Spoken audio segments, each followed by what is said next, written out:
Hi hello ಎಲ್ಲರಿಗೂ ನಮಸ್ಕಾರ. ಶಾಂತಿ cooking and health ಟಿಪ್ಸ್ಗೆ ಸ್ವಾಗತ.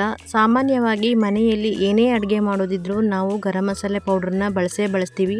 ಅಂತಹ ಗರಂ ಮಸಾಲೆ ಪೌಡ್ರನ್ನ ಹೊರಗಡೆಯಿಂದ ಕೆಮಿಕಲ್ ಆ್ಯಡೆಡ್ ಆಗಿರುವಂತಹ ಗರಂ ಮಸಾಲೆ ಪೌಡ್ರನ್ನ ತರುವ ಬದಲು ನಾವು ಮನೆಯಲ್ಲಿಯೇ ತುಂಬಾ ಸುಲಭವಾಗಿ ಮತ್ತು ಬೇಗನೆ ಗರಂ ಮಸಾಲೆ ಪೌಡ್ರನ್ನ ಹೇಗೆ ಮಾಡ್ಕೊಳ್ಳೋದು ಅಂತ ಹೇಳಿ ನಾನಿವತ್ತು ತೋರಿಸ್ತಾ ಇದ್ದೀನಿ. ಬನ್ನಿ ಹಾಗಿದ್ರೆ ಅದನ್ನು ಹೇಗೆ ಮಾಡೋದು ಅಂತ ನೋಡೋಣ. ಅದಕ್ಕಿಂತ ಮೊದಲು ಯಾರೆಲ್ಲ ನಮ್ಮ ಚಾನಲ್ನ ಸಬ್ಸ್ಕ್ರೈಬ್ ಮಾಡದೆ ನೋಡ್ತಾ ಇದ್ದೀರಾ, ಪ್ಲೀಸ್ ಸಬ್ಸ್ಕ್ರೈಬ್ ಮಾಡಿ ಆ್ಯಂಡ್ ಸಪೋರ್ಟ್ ಮಾಡಿ. ಮೊದಲಿಗೆ ನಾನಿಲ್ಲಿ ಮಸಾಲೆ ಪದಾರ್ಥಗಳನ್ನು ಸೇರಿಸ್ಕೊಳ್ಳಿಕ್ಕೆ ಒಂದು ಬೌಲನ್ನು ತಗೊಂಡಿದ್ದೀನಿ. ಆ ಬೌಲ್ ಅಳತೆಯಂತೆಯೇ ನಾನು ಎಲ್ಲ ಮಸಾಲೆ ಪದಾರ್ಥಗಳನ್ನು ಸೇರಿಸ್ಕೊಳ್ತಾ ಇದ್ದೀನಿ.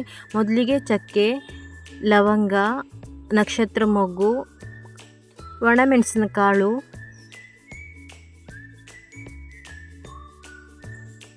ಜಾಯಿಪತ್ರೆ ಹೂವು, ಏಲಕ್ಕಿ,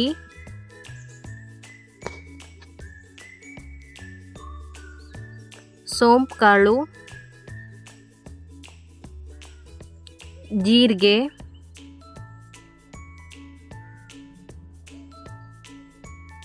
ಕಲ್ಲು ಹೂವು, ಕೊನೆಯಲ್ಲಿ ಪಲಾವ್ ಎಲೆಯನ್ನು ಸೇರಿಸ್ಕೊಳ್ತಾ ಇದ್ದೀನಿ.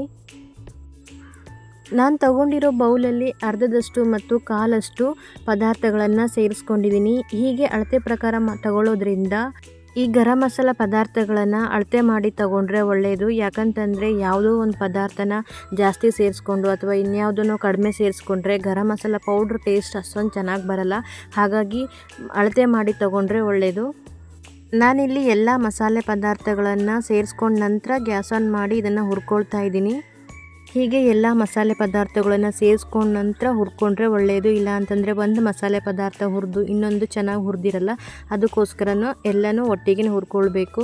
ಗ್ಯಾಸನ್ನು ಮೀಡಿಯಮ್ ಫ್ಲೇಮಲ್ಲಿ ಇಟ್ಕೊಂಡು ಇದನ್ನು ಹುರ್ಕೊಳ್ಬೇಕು. ಹೈ ಫ್ಲೇಮಲ್ಲಂತೂ ಇಟ್ಕೊಳ್ಳೋಕೆ ಹೋಗಲೇಬಾರ್ದು, ಯಾಕಂದರೆ ಒಂದೇ ಸಲಕ್ಕೆ ಸೀದೋಗ್ಬಿಡುತ್ತೆ. ಅದಕ್ಕೋಸ್ಕರ ಲೋ ಫ್ಲೇಮಲ್ಲಿ ಇಟ್ಕೊಂಡು ಇದನ್ನು ಚೆನ್ನಾಗಿ ಹುರ್ಕೊಳ್ಬೇಕು.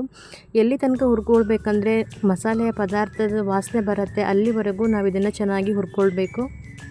ಸುಮಾರು ಒಂದು 2-3 ನಿಮಿಷ ಗ್ಯಾಸನ್ನು ಲೋ ಫ್ಲೇಮಲ್ಲಿ ಇಟ್ಕೊಂಡು ಚೆನ್ನಾಗಿ ಹುರಿದಾದ ನಂತರ ಗರಂ ಮಸಾಲೆ ಹುರಿದಿರೋ ಸ್ಮೆಲ್ ಬರುತ್ತೆ. ಆ ಸ್ಮೆಲ್ ಬಂದ ನಂತರ ನಾನು ಇದನ್ನು ಗ್ಯಾಸನ್ನು ಆಫ್ ಮಾಡಿ ಇದನ್ನು ಒಂದು ಪ್ಲೇಟಿಗೆ ಹಾಕ್ಕೊಳ್ತಾ ಇದ್ದೀನಿ. ಇದನ್ನು ಪೂರ್ತಿಯಾಗಿ ತಣ್ಣಗಾಗಲಿಕ್ಕೆ ಬಿಡ್ತಾ ಇದ್ದೀನಿ ಇವಾಗ.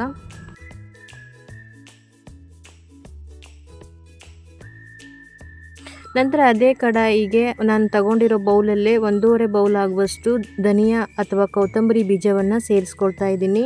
ಇದನ್ನು ಸೇರಿಸ್ಕೊಂಡು ಗ್ಯಾಸನ್ನು ಮೀಡಿಯಮ್ ಫ್ಲೇಮಲ್ಲೇ ಇಟ್ಕೊಂಡು ಫ್ರೈ ಮಾಡ್ಕೊಳ್ತಾ ಇದ್ದೀನಿ. ನಾನು ಆಗಲೇ ಹೇಳಿದಾಗಲೇ ಮನೆಯಲ್ಲಿ ಏನೇ ಅಡುಗೆ ಮಾಡೋದಿದ್ರೂ ನಾವು ಸಾಮಾನ್ಯವಾಗಿ ಗರಂ ಮಸಾಲೆ ಪೌಡ್ರನ್ನ ಯೂಸ್ ಮಾಡ್ತೀವಿ. ಅಂತಹ ಗರಂ ಮಸಾಲೆ ಪೌಡ್ರನ್ನ ನಾವು ಹೊರಗಡೆಯಿಂದ ತರೋ ಬದಲು, ಯಾವುದೋ ಕೆಮಿಕಲ್ ಆ್ಯಡೆಡ್ ಆಗಿರುವಂತಹ ಗರಂ ಮಸಾಲೆ ಪೌಡ್ರನ್ನ ತರೋ ಬದಲು ಮನೆಯಲ್ಲಿಯೇ ಈ ರೀತಿಯಾಗಿ ನಾವು ಗರಂ ಮಸಾಲೆ ಪೌಡ್ರನ್ನ ಮಾಡಿಕೊಂಡ್ರೆ ತುಂಬ ಒಳ್ಳೆಯದು.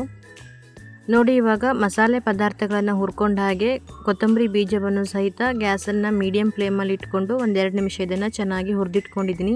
ನಂತರ ಒಂದು ಮಿಕ್ಸಿ ಜಾರಿಗೆ ತೊಗೊಂಡಿದ್ದೀನಿ. ಮಿಕ್ಸಿ ಜಾರು ಒಂದು ಸ್ವಲ್ಪನೂ ತೇವಾಂಶ ಇರಬಾರ್ದು, ಪೂರ್ತಿಯಾಗಿ ಡ್ರೈ ಆಗಿರಬೇಕು. ಅಂತಹ ಮಿಕ್ಸಿ ಜಾರನ್ನು ತಗೊಂಡು ಇವಾಗ ಇದನ್ನು ಪೌಡ್ರ್ ಮಾಡ್ಕೊಳ್ತಾ ಇದ್ದೀನಿ. ಹುರಿದಿಟ್ಕೊಂಡಿರುವಂತಹ ಮಸಾಲೆ ಪದಾರ್ಥಗಳನ್ನು ಮಿಕ್ಸಿ ಜಾರಿಗೆ ನಿಧಾನಕ್ಕೆ ಸೇರಿಸ್ಕೊಳ್ತಾ ಇದ್ದೀನಿ. ಹಾಗೆ ಹುರಿದಿಟ್ಕೊಂಡಿರುವಂತಹ ಕೊತ್ತಂಬರಿ ಬೀಜ ಸಹಿತ ಸ್ವಲ್ಪ ತಣ್ಣಗಾದ ನಂತರ ಅದನ್ನು ಸಹ ಅದೇ ಮಿಕ್ಸಿ ಜಾರಿಗೆ ಸೇರಿಸ್ಕೊಳ್ತಾ ಇದ್ದೀನಿ. ನಂತರ ಸೇರಿಸ್ಕೊಂಡಿರುವಂತಹ ಮಸಾಲೆ ಪದಾರ್ಥಗಳನ್ನು ಎಷ್ಟು ಸಾಧ್ಯ ಆಗುತ್ತೋ ಅಷ್ಟು ನುಣ್ಣಗೆ ಪೌಡ್ರ್ ಮಾಡ್ಕೊಳ್ಬೇಕು. ನೋಡಿ, ಇವಾಗ ಈ ರೀತಿಯಾಗಿ ತರ್ತರಿಯಾಗಿ ನಾನಿಲ್ಲಿ ಪೌಡ್ರ್ ಮಾಡಿಟ್ಕೊಂಡಿದ್ದೀನಿ. ನೋಡಿದ್ರಲ್ವ, ಮನೆಯಲ್ಲಿಯೇ ಗರಂ ಮಸಾಲೆ ಪೌಡ್ರನ್ನು ತುಂಬಾ ಸುಲಭವಾಗಿ ಮತ್ತು ಬೇಗನೆ ಹೇಗೆ ತಯಾರು ಮಾಡ್ಕೊಳ್ಬೋದು ಅಂತ ಹೇಳಿ. ನಾವು ಇದನ್ನು ತಿಂಗಳಾನುಗಟ್ಟಲೆ ಇಟ್ಟು ಯೂಸ್ ಮಾಡ್ಕೊಳ್ಬೋದು. ಗರಂ ಮಸಾಲೆ ಪೌಡ್ರಂತೂ ಎಷ್ಟು ಚೆನ್ನಾಗಿ ವಾಸನೆ ಬರ್ತಾ ಇದೆ ಅಂತ ಹೇಳಿದ್ರೆ, ಇದೇ ವಾಸನೆ ಕೊನೆ ತನಕ ಇರಬೇಕು ಅಂತ ಹೇಳಿದ್ರೆ ನಾವು ಇದನ್ನು ಯಾವುದಾದ್ರೂ ಒಂದು ಗ್ಲಾಸ್ ಕಂಟೈನರು ಅಥವಾ ಪ್ಲಾಸ್ಟಿಕ್ ಕಂಟೈನರಲ್ಲಿ ಚೆನ್ನಾಗಿ ಸ್ಟೋರ್ ಮಾಡಿ ಇಟ್ಕೊಳ್ಬೇಕು. ಹಾಗೆ ಇದು ಯಾವುದೇ ರೀತಿಯ ತಂಪಾಗದೇ ಇರೋ ಹಾಗೆ ಇದನ್ನು ನಾವು ಚೆನ್ನಾಗಿ ಸ್ಟೋರ್ ಮಾಡ್ಕೊಳ್ಬೇಕು. ನೋಡಿದ್ರಲ್ವ, ತುಂಬಾ ಸುಲಭವಾಗಿ ಮನೆಯಲ್ಲಿಯೇ ಎಷ್ಟು ಬೇಗನೆ ನಾವು ಗರಂ ಮಸಾಲೆ ಪೌಡ್ರನ್ನು ತಯಾರು ಮಾಡ್ಕೊಳ್ಬೋದು ಅಂತ ಹೇಳಿ. ನಾನು ಮಾಡಿರೋ ಈ ವಿಡಿಯೋ ನಿಮಗೆ ಇಷ್ಟ ಆದರೆ ಈ ವಿಡಿಯೋನ ನಿಮ್ಮ ಫ್ಯಾಮಿಲಿ ಆ್ಯಂಡ್ ಫ್ರೆಂಡ್ಸ್ಗೂ ಶೇರ್ ಮಾಡಿ. ಹಾಗೆ ಯಾರೆಲ್ಲ ಈ ವಿಡಿಯೋ ನೋಡ್ತಾ ಇದ್ದೀರಾ, ಪ್ಲೀಸ್ ಲೈಕ್ ಆ್ಯಂಡ್ ಕಮೆಂಟ್ ಮಾಡಿ. ಹೊಸದಾಗಿ ನಮ್ಮ ಚಾನಲ್ನ ನೋಡ್ತಾ ಇರೋರು ಸಬ್ಸ್ಕ್ರೈಬ್ ಮಾಡಿ. ಬಾಯ್, ಹ್ಯಾಪಿ ಕುಕ್ಕಿಂಗ್.